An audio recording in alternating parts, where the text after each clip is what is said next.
Hello students, अब हम discuss करेंगे मोनोअमीन ऑक्सीडेज एंजाइम के बारे में। मोनोअमीन ऑक्सीडेज, इसको शॉर्ट फॉर्म में बोलते हैं माओ, MAO। ठीक है, और ये फ्लेवो एंजाइम है। क्या है? Flavo enzyme. फ्लेवो एंजाइम का मतलब क्या है? इन एंजाइम को as a prosthetic group FAD की रिक्वायरमेंट होती है, इसलिए इसको बोलते हैं फ्लेवो एंजाइम। और ये आउटर माइटोकॉन्ड्रियल मेम्ब्रेन पे प्रेजेंट होते हैं। आउटर माइटोकॉन्ड्रियल मेम्ब्रेन पे प्रेजेंट होते हैं। तो मोनोअमीन ऑक्सीडेज माइटोकॉन्ड्रियल एंजाइम भी है और फ्लेवो एंजाइम भी है। ठीक है, दो आइसो एंजाइम फॉर्म है माओ की, एक है माओ ए, एक MAO B. Two isoenzymes form of MAO monoamine oxidase, one is MAO A and other is MAO B. अब माओ ए की ग्रेटर एफिनिटी होती है किसके लिए? हाइड्रोक्सिलेटेड अमाइन के लिए। माओ ए की ग्रेटर एफिनिटी होगी हाइड्रोक्सिलेटेड अमाइन। हाइड्रोक्सिलेटेड अमाइन का मतलब कि जिस अमाइन में OH ग्रुप होगा, लाइक सेरोटोनिन है, उसको बोलते हैं 5 हाइड्रोक्सी ट्रिप्टामाइन। ठीक है, तो उसमें क्या है? OH ग्रुप होगा। नोर एड्रेनलिन है, ये भी एक अमाइन है और इसमें भी क्या है? OH ग्रुप है। तो ये किसके एग्जांपल है? हाइड्रोक्सिलेटेड अमाइन के। तो माओ ए की ग्रेटर एफिनिटी होती है हाइड्रोक्सिलेटेड अमाइन के लिए। ठीक है, और माओ बी की ग्रेटर एफिनिटी होती है नॉन हाइड्रोक्सिलेटेड अमाइन के लिए। उनके अंदर OH ग्रुप नहीं होगा। फॉर एग्जांपल बेंजाइल अमाइन, इसमें कोई OH ग्रुप नहीं है, तो ये माओ बी का सबस्ट्रेट होगा। ठीक है, अब आपको एक पॉइंट याद रखना है, डोपामिन एंड टायरामिन वो सिमिलर एफिनिटी शो करते हैं माओ ए के लिए भी और माओ बी के लिए भी। ठीक है, dopamine and tyramine show similar affinity for both MAO A and MAO B. तो आपको अगर मैं इसको समराइज करूं तो माओ ए के सबस्ट्रेट हैं 5 hydroxy tryptamine, NOR adrenaline and dopamine. 5 hydroxy tryptamine, NOR adrenaline and dopamine, जिसमें 5 hydroxy tryptamine and NOR adrenaline तो क्या है? हाइड्रोक्सिलेटेड अमाइन। ठीक है, और डोपामिन कॉमन है, माओ ए के लिए भी एफिनिटी शो करता है और माओ बी के लिए भी। और ये एंडोजिनस है। एंडोजिनस मींस बॉडी के अंदर ऑलरेडी प्रेजेंट है। और बात करें टायरामिन एंड पैथिडीन, इन ये भी हाइड्रोक्सिलेटेड अमाइन है और ये एक्सोजिनस है, मतलब बाहर से सप्लाई करने होते हैं बॉडी में। ठीक है, बाहर से सप्लाई करने होते हैं बॉडी में। तो सबस्ट्रेट बात करें माओ बी की, तो माओ बी के लिए अगेन डोपामिन आएगा। डोपामिन क्या है? कॉमन है माओ ए के लिए भी और माओ बी के लिए भी, एंड बेंजाइल अमाइन जो कि नॉन हाइड्रोक्सिलेटेड अमाइन है। ओके, तो याद रखना है कि डोपामिन दोनों के लिए कॉमन है, माओ ए के लिए भी, माओ बी के लिए भी। अब लोकेशन की बात करें, माओ ए की लोकेशन होती है gut, GIT, placenta, gut GIT भी बोल देते हैं, placenta and liver. MAO A की लोकेशन है gut, placenta, liver. But MAO B की है brain. MAO B for brain. Brain याद रखना है, CNS में कौन सा होता है? MAO B. प्लेटलेट्स जो हमारी ब्लड सेल्स हैं, प्लेटलेट्स एंड लीवर। लीवर के अंदर माओ ए भी होता है और माओ बी भी होता है। ठीक है, लीवर कॉमन है दोनों केसेस में, माओ ए भी होगा और माओ बी भी होगा। तो अगर हम पार्किंसन हम पार्किंसन ड्रग के बारे में अगर हम स्टडी करें तो हमको यहाँ पर माओ ए और माओ बी, इनमें से माओ बी को इनिबिट करना होता है। क्यों? क्योंकि हम चाहते हैं कि पार्किंसन डिजीज वाले पेशेंट में उसके ब्रेन के अंदर CNS में डोपामिन का लेवल इंक्रीज करना। तो माओ बी ब्रेन में होता है। ठीक है, माओ बी की लोकेशन कहाँ है? ब्रेन में। तो यहाँ पर हमको कौन से माओ को इनिबिट करने से एडवांटेज होगा? MAO B. माओ बी, क्योंकि माओ बी डोपामिन को भी मेटाबोलाइज करता है और माओ बी ब्रेन में भी होता है, तो ब्रेन में ही हमको डोपामिन का लेवल इंक्रीज करना है। ठीक है, अब जैसे ही माओ बी डोपामिन को मेटाबोलाइज करता है तो उससे फ्री रेडिकल जनरेट होते हैं, फ्री रेडिकल जनरेशन। ठीक है, तो फ्री रेडिकल जनरेट होंगे तो ये क्या करेंगे? न्यूरॉन्स को डीजनरेट करेंगे, न्यूरॉन्स को डीजनरेट करेंगे। ओके, तो माओ बी जब डोपामिन को मेटाबोलाइज कर रहे हैं जिससे फ्री रेडिकल जनरेट हो रहे हैं, ये न्यूरॉन को डीजनरेट कर रहे हैं। और पार्किंसन डिजीज में भी पहले से ही न्यूरो डीजनरेशन हो रही है। ठीक है, तो इसका मतलब ये डोपामिन का मेटाबॉलिज्म एक तरीके से पॉजिटिव एजेंट है किसका? पार्किंसन डिजीज का। ठीक है, तो हम माओ बी इनिबिटर देंगे तो उससे फ्री रेडिकल जनरेट नहीं होंगे क्योंकि मेटाबॉलिज्म रुक जाएगा।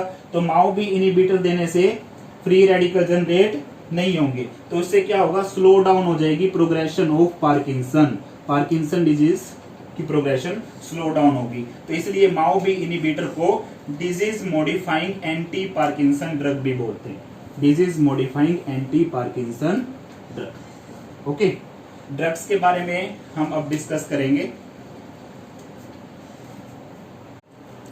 स्टूडेंट्स, अब हम डिस्कस करेंगे माओ इनिबिटर ड्रग्स के बारे में। ओके, माओ इनिबिटर्स, मोनोअमीन ऑक्सीडेज इनिबिटर्स के बारे में।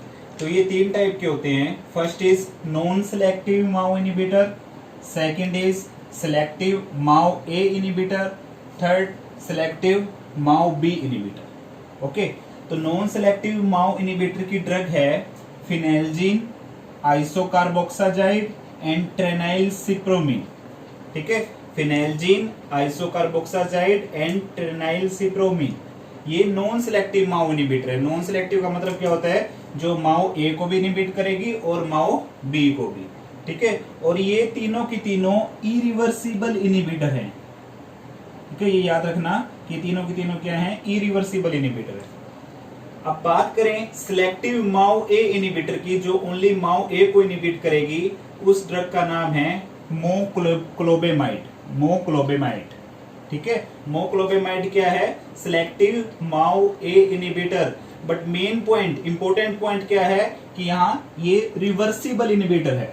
It is a reversible inhibitor of MAO A, इसलिए इसको शॉर्ट फॉर्म में बोलते हैं RIMA।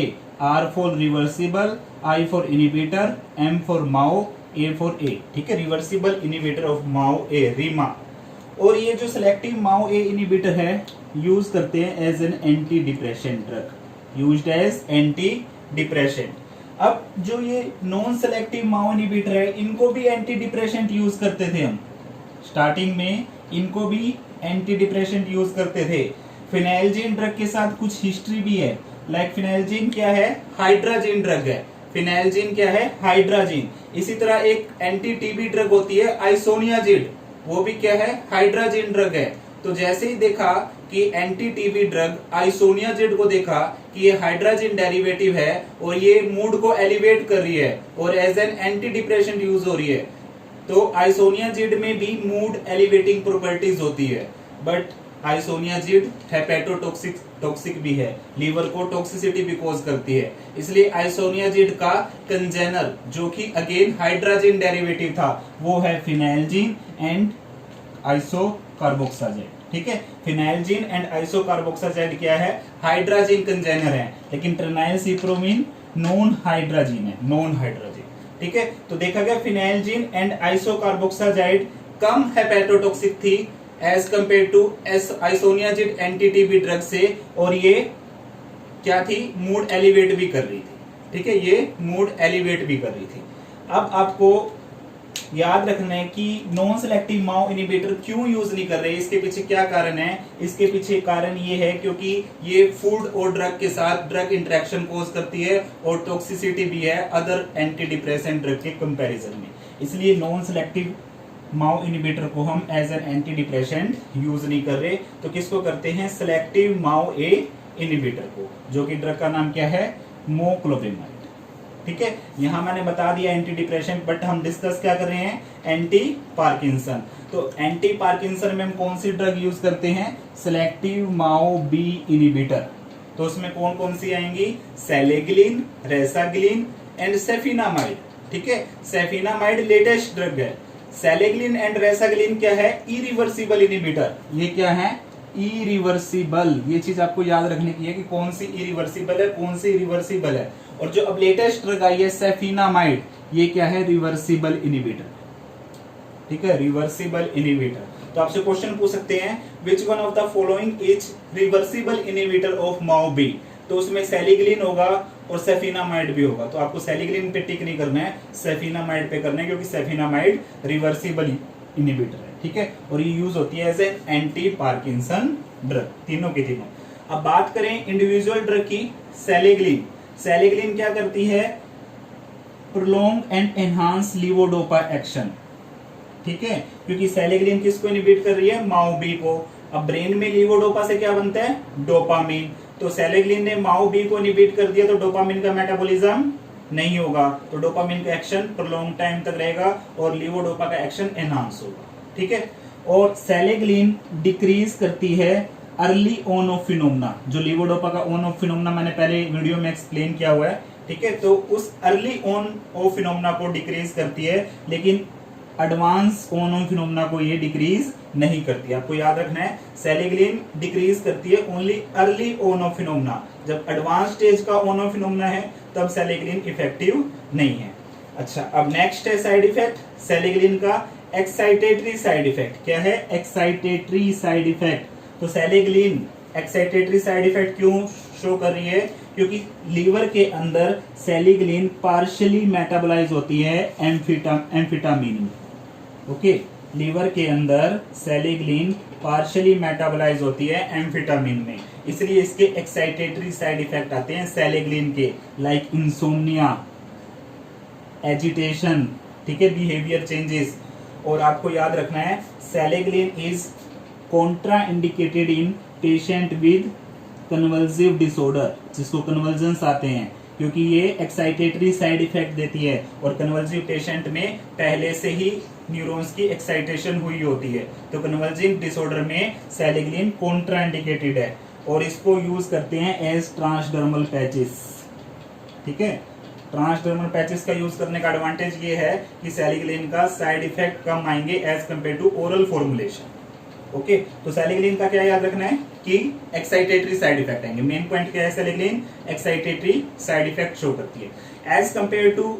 अब हम बात करें रेसाग्लिन की, रेसाग्लिन 5 टाइम मोर पोटेंट है, 5 time more potent and longer acting as compare to selegiline. तो रेसाग्लिन पोटेंट भी ज्यादा है, लोंगर एक्टिंग भी ज्यादा है, तो एक डोज मॉर्निंग में डेली रिक्वायरमेंट होती है, तो इसको मॉर्निंग में ओडी देंगे हम, मॉर्निंग में एक ही डोज, ठीक है, रेसाग्लिन की। सेलाग्लिन याद रखना ऐसे शॉर्ट एक्टिंग, रेसाग्लिन लॉन्ग एक्टिंग, ठीक है, तो इसकी एक डोज की रिक्वायरमेंट होती है। और रही बात, इसका कोई एक्साइटेटरी साइड इफेक्ट नहीं है, लाइक इंसोम्निया और एजिटेशन था उसमें, इसमें कोई एक्साइटेटरी साइड इफेक्ट नहीं है। क्यों नहीं है? क्योंकि ये लीवर में एम्फेटामिन में मेटाबोलाइज नहीं होती, रेसाग्लिन एम्फेटामिन में मेटाबोलाइज नहीं होती, इसलिए रेसाग्लिन को प्रेफर्ड करते हैं ओवर सेलेग्लिन, ठीक है। माओ बी इनहिबिटर देनी हो तो कौन सी ड्रग देंगे? रेसाग्लिन। क्यों?